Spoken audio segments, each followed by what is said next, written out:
ગઈકાલે રવિવારે 22મી જૂને સમગ્ર જામનગર જિલ્લામાં 187 ગ્રામ પંચાયતોના સરપંચ અને સભ્યપદ માટેની ચૂંટણીઓનું મતદાન હતું।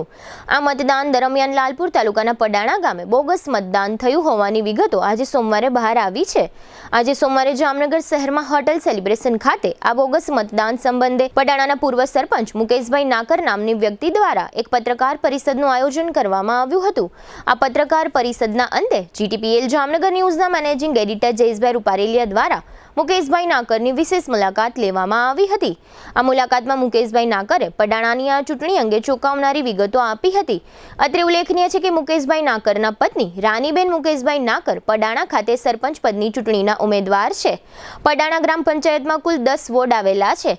સરપંચ પદની ચૂંટણીમાં રાનીબેન ઉપરાંત કૃષ્ણાબા મહેન્દ્રસિંહ જાડેજા અને નાથીબેન દેવાભાઈ પરમાર પણ ઉમેદવાર તરીકે છે। ગઈકાલે રવિવારે પડાણા ખાતે મતદાન ચાલી રહ્યું હતું ત્યારે 18 થી 25 જેટલા લોકોના બોગસ મતનું મતદાન થયું હતું એવી જાહેરાત આજે મુકેશભાઈ નાકરે પત્રકાર પરિષદમાં કરી હતી।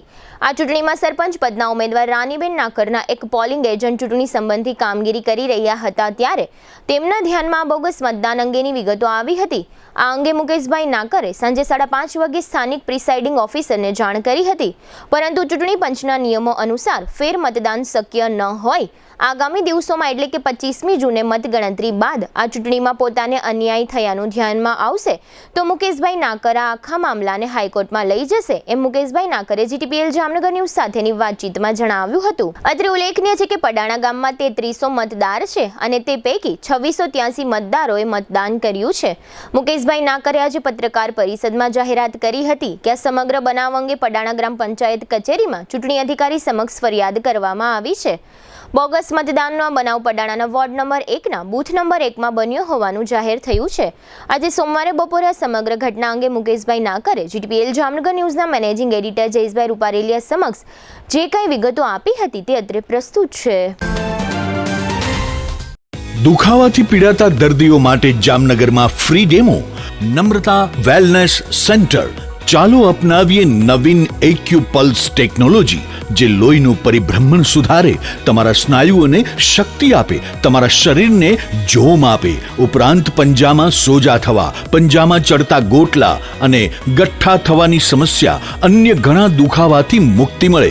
લોહી પરિભ્રમણથી થતા આ રહ્યા સુધારા અને ફાયદાઓ।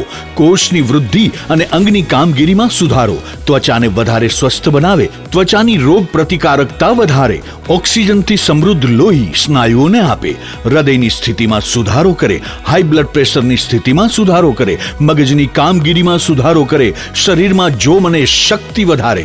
નબળા રક્ત પરિભ્રમણને પરિણામે અનેક દર્દો આવે છે જેવા કે ગઠ્ઠા થવા, સોજો ચડવો, તાણ, પગના તળિયામાં જણજણાટી, સાંધાનો લાંબા સમય સુધી દુખાવો, સ્નાયુઓ ખેંચાવા, ગોટલામાં દુખાવો। અમારા સેન્ટરમાં દરેક વ્યક્તિને રોજ 30 મિનિટ ફ્રી ડેમો આપવામાં આવશે।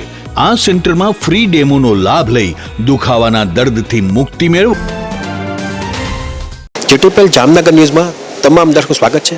આજે અમે લોકો જામનગરની એક ખ્યાતનામ એવી સેલિબ્રેશન હોટલમાં આવ્યા છે અને ખાસ કરીને એક મુકેશભાઈ નાકર નામના વ્યક્તિએ એટલે કે એક નાગરિક છે પડાણાના અને એમણે એક પ્રેસ કોન્ફરન્સ બોલાવી છે અને મુકેશભાઈ નાકરનો પરિચય આપીએ તો એક ભૂતપૂર્વ સરપંચ છે પડાણા ગ્રામ પંચાયતના। તમને ખ્યાલ છે કે અત્યારે ગ્રામ પંચાયતની ચૂંટણીનું ગઈકાલે મતદાન હતો સમગ્ર ગુજરાતની અંદર, એમાં લાલપુર તાલુકાના પડાણા ગ્રામ પંચાયતનું પણ ચૂંટણી થઈ હતી અને એની અંદર જે એમના મિસેસ છે મુકેશભાઈ નાકરના મિસેસ છે એવા રાનીબેન મુકેશભાઈ નાકર એ સરપંચ તરીકે ચૂંટણી લડી રહ્યા છે અને ખાસ કરીને છેલ્લા ઘણા સમયથી આ લોકો મહેનત કરતા હોય છે અને એક રાજકીય લેવલે પણ એનું મોટું વર્ચસ્વ હોય છે એટલે નાનું મોટું ખોટું થાય સાચું થાય એનું ધ્યાન દોરાઈ જતું હોય એટલે એમને ઘણી શંકા વ્યક્ત કરી છે ખાસ કરીને ચૂંટણી પંચ ઉપર।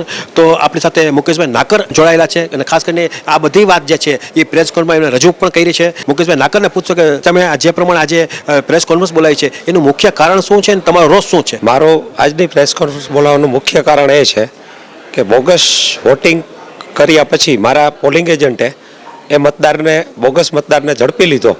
ત્યાર પછી અમને જાણવા મળ્યું લીલાભાઈ વેજાભાઈ જાદવ કરીને છે અને દેવભૂમિ દ્વારકામાં પોલીસ કોન્સ્ટેબલ તરીકે ફરજ બજાવે છે। ખાસ કરીને આ બાબતની જ્યારે તમારા ધ્યાન ઉપર આખી વાત આવી, તમારા પોલિંગ એજન્ટ આ વાત કરી તો તમે કાંઈ એક્શન લીધું છે, કાંઈ વાત કરી છે ચૂંટણી પંચને? ગઈકાલે જ 5:30 વાગે પ્રિસાઇડિંગ ઓફિસરને આ બાબતની ફરિયાદ આપી છે કે તમે આની સામે કાયદાકીય પગલાં લો. મતદાન મથક હોય ત્યાં સીસીટીવી કેમેરાથી માંડીને કઈ વ્યવસ્થા ઊભી કરી છે?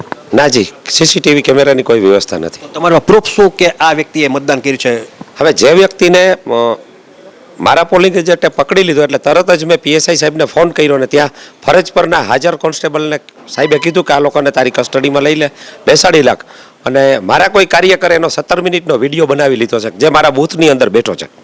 ખાસ કરીને ધારો કે તમે કહો છો એમ, આ એક જ મતદાન બોગસ થયું છે કે અનેક પણ થયા છે? ના, લગભગ 25 મતદારો આવું બોગસ મતદાન કરી ગયું છે.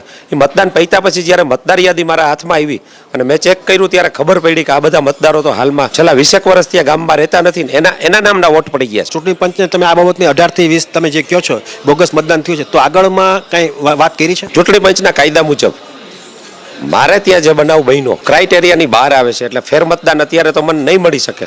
ભવિષ્યમાં મારું રિઝલ્ટ આવ્યા પછી મને અસંતોષ લાગશે તો હું હાઈકોર્ટમાં આને ચેલેન્જ કરી શકું છું. ને તમે ઉપલા અધિકારીઓને રજૂઆત કરી ત્યારે એ લોકો તમને શું આન્સર મળ્યો છે? ફેર મતદાન માટે તો ના પાડી છે, પણ આ જે પોલીસ કોન્સ્ટેબલ છે દેવભૂમિ દ્વારકાના, એના સામે તમે યોગ્ય પુરાવો અને અરજી આપો એટલે અમે 100% એમની વિરુદ્ધમાં કાયદેસર કાર્યવાહી કરશે.